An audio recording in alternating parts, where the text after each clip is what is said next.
Hello, this is Archie Dunlop with Talking Astrology with Archie on Sunday, June the 25th, 2023. Today I want to talk a bit about Russia because there's stuff going on there. There's supposedly a coup going on, or an attempted coup. So I wanted to look at the horoscope of Vladimir Putin.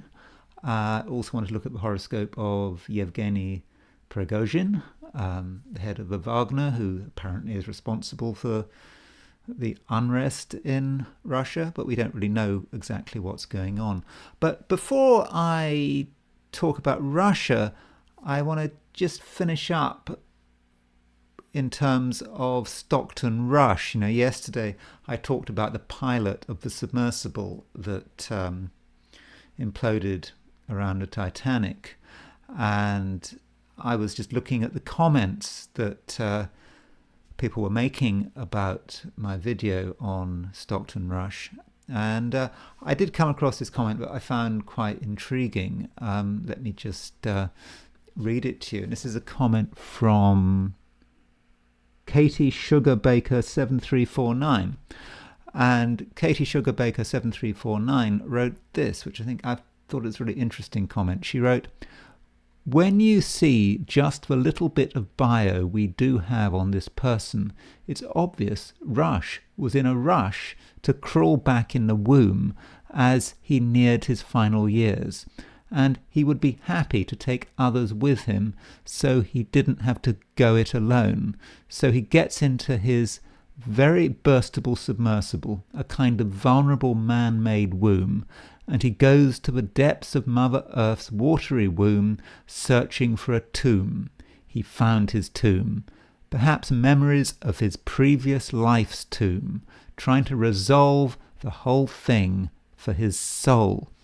Now, that is an incredible concept, isn't it? At least I find it an incredible concept that you can try and just go back. I suppose, it's said, isn't it, that we're all born of water. We don't necessarily die in water, but here he is kind of retreating back. Back to his origins. I thought that was a really good point. That really that submersible is a kind of womb, isn't it? And we go back into this womb, and then he wants to kind of play the whole film backwards and go down into the depths of nothing. Of course, we all came from nothing, I suppose. Well, it depends kind of on your spiritual view of the world.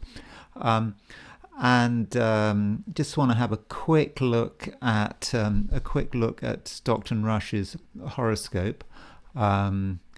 So let's have this is Stockton Rush's horoscope. That's Vladimir Putin, of course. But what was interesting about Stockton Rush's horoscope is that he has had a Moon conjunct South Node in Aquarius, perhaps square Neptune, and so Moon conjunct South Node, maybe the moon is the womb. A strange place to be in Aquarius, but conjunct the South Node, that is the past. And so perhaps at some inner level there's an emotional desire to go back. And I think the square Neptune kind of actuates that. So there is some evidence from the horoscope, although I do not have a time of birth, that this idea of returning to the womb through the submersible, going down to the Titanic. I don't know quite how that works, but it's something to consider. Anyway, as far as Russia is concerned, there is stuff going on. Let me show you what's going on. It's if we go to RT, let's go to RT. Let's see what RT is saying. RT may be a pro-Russian website, but it's clearly quite alarmed. Big red banner, Wagner PMC armed coup attempt in Russia, all the latest news. There's Vladimir Putin. We will defend our country from internal treason. Putin. Then another headline, MOD warns Wagner fighters against taking part in armed coup. So there's something really serious going on, supposedly. So I haven't looked at Putin's chart for some time, and so that's what I will do. Putin is a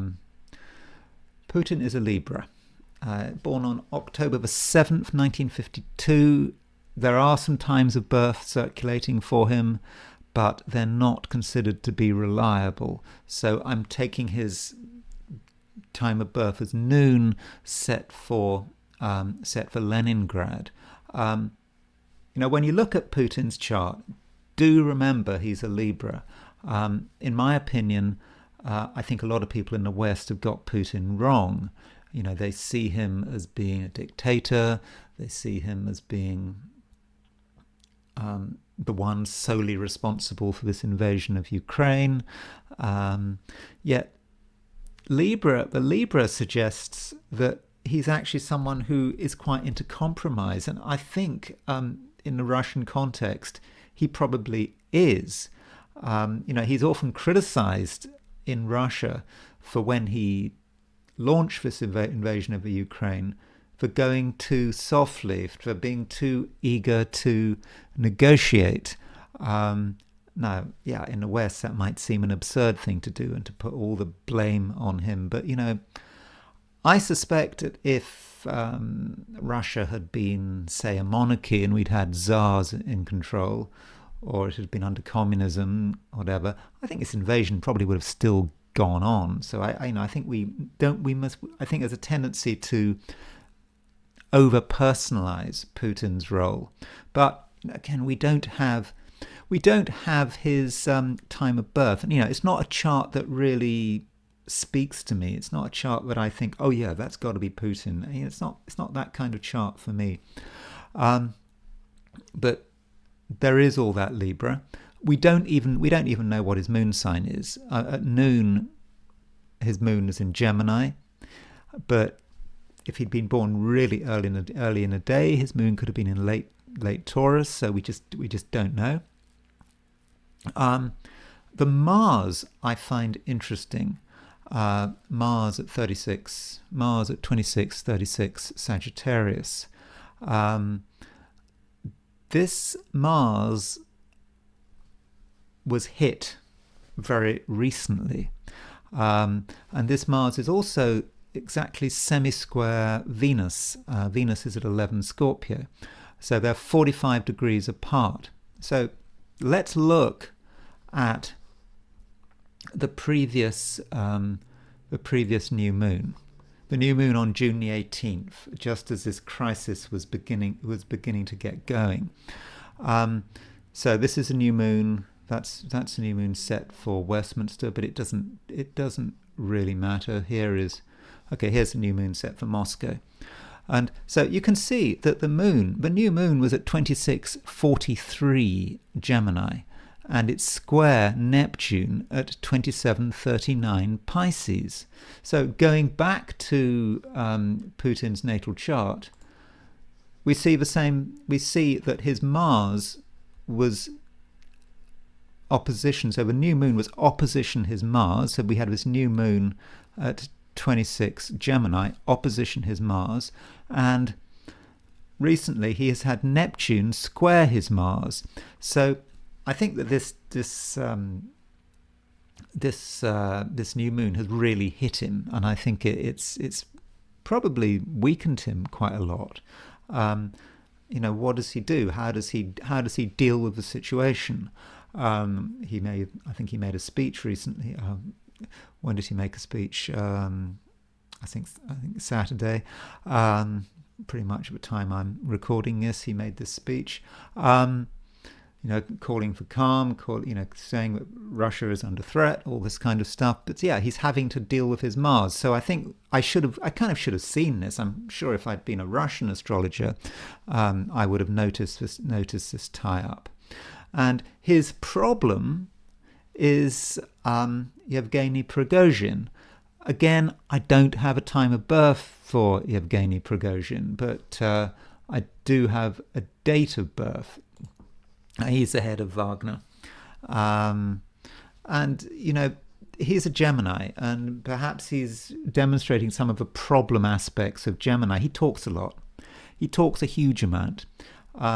He says a lot of stuff that people in Russia find upsetting, like denying that, I think he recently denied that Ukraine had been killing thousands of civilians in Donetsk since 2014, and if you're in Russia, that's a major thing. He's almost saying things which seem to be supportive of the Ukrainian case.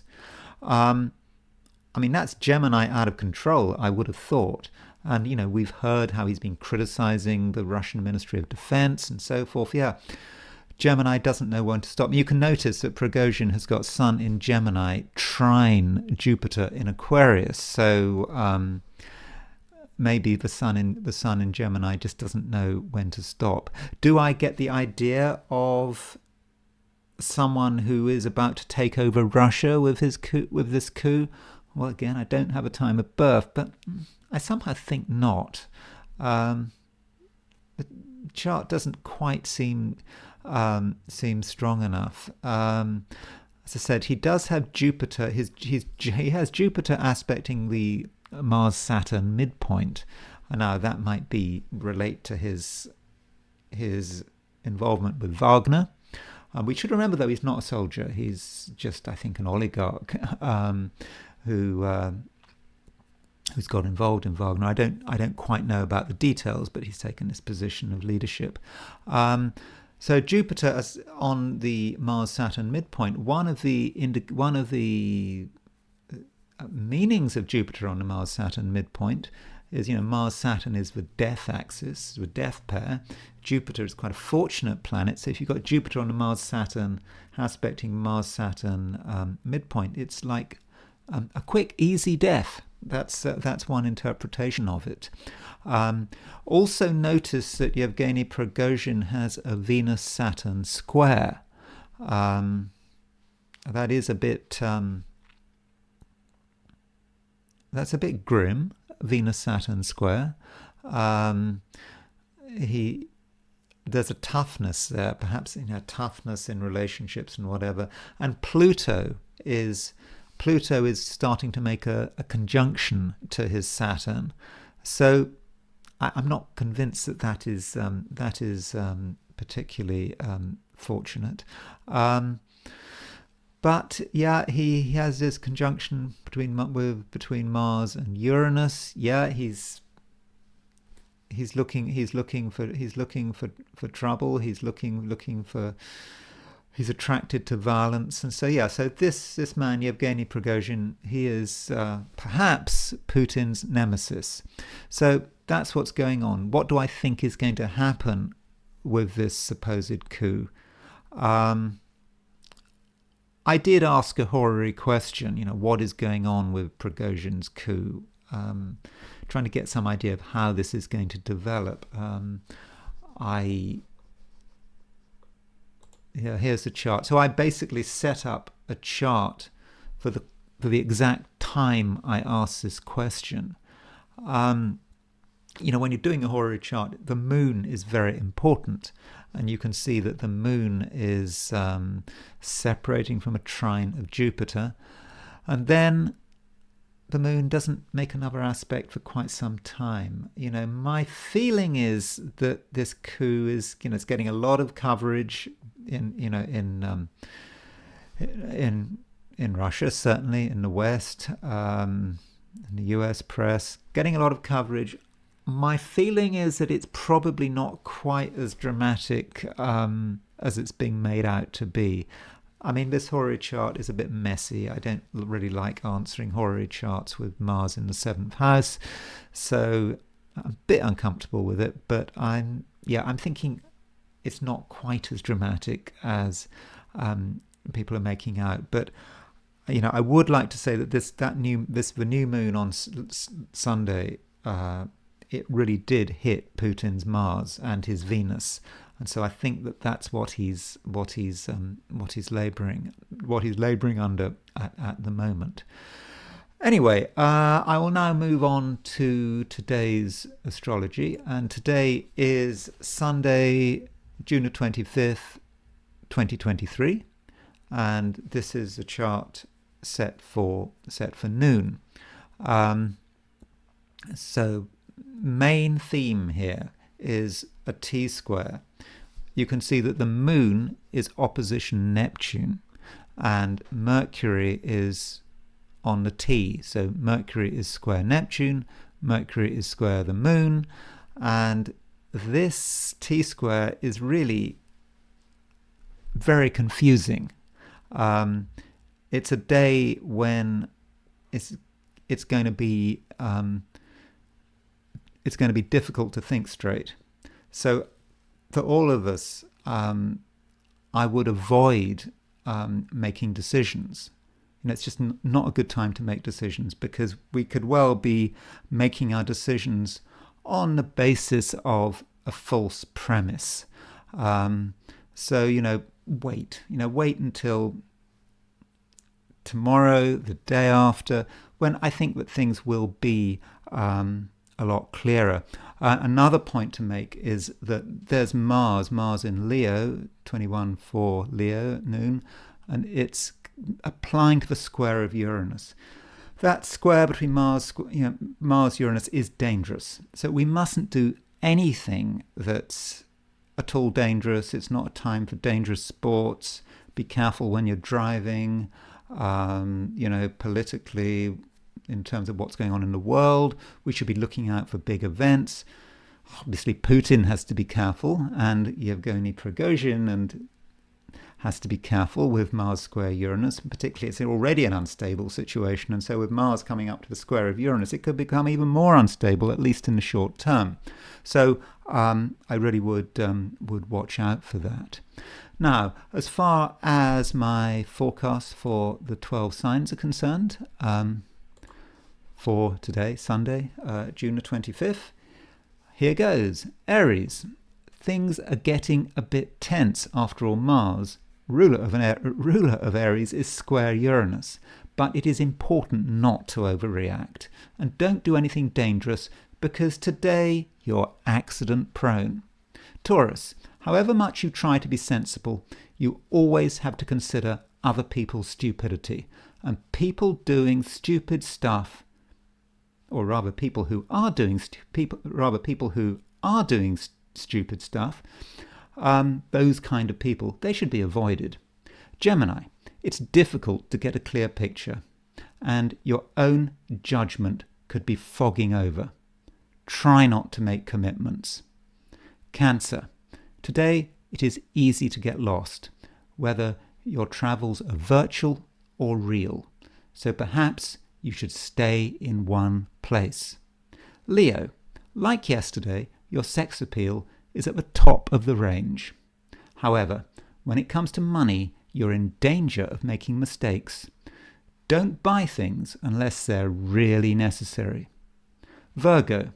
Like a lot of other people, you're inclined to feel confused. I mean, that's because of that T-square, moon opposition Neptune with Mercury on the T. And there is plenty of misinformation or even bald-faced lies. Libra. Just because people are exciting doesn't mean that you should hang out with them. Sometimes the best company is your own company. Scorpio. Things could be difficult today.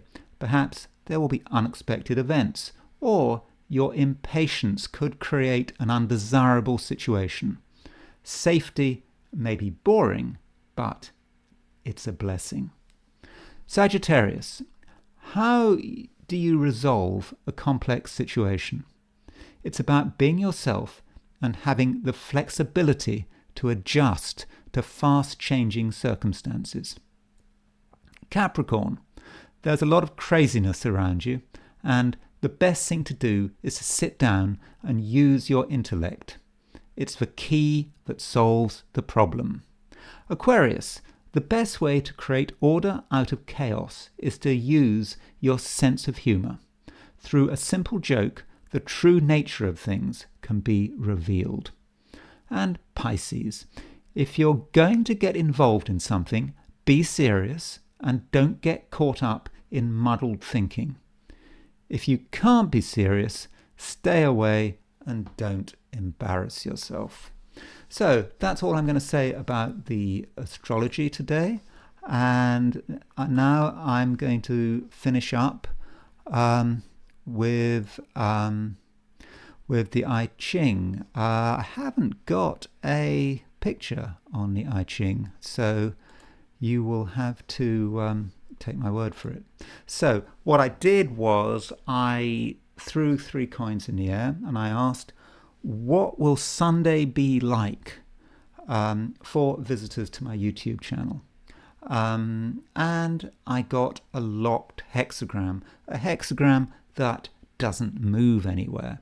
And that hexagram was hexagram number 17, following. This talks about the way in which we can gain a following. And, you know, gaining a following isn't just about having a big ego and telling people how wonderful we are. Indeed, in the first instance, we may actually have to retreat to get that following.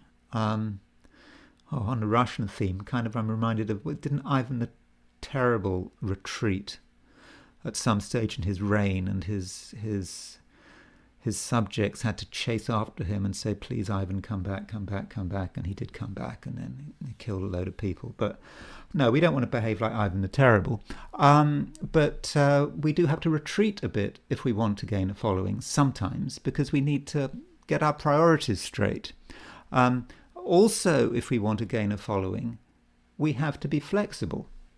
And we have to be, in some ways, be prepared to be a follower ourselves in order to get the following we're looking for. But it is a locked hexagram. So if you're looking for followers, or I don't know, if it's if you've got a YouTube channel and you're looking for subscribers or Instagram likes or whatever, it's going to take time, and you've got to be prepared to give something before you get anything back.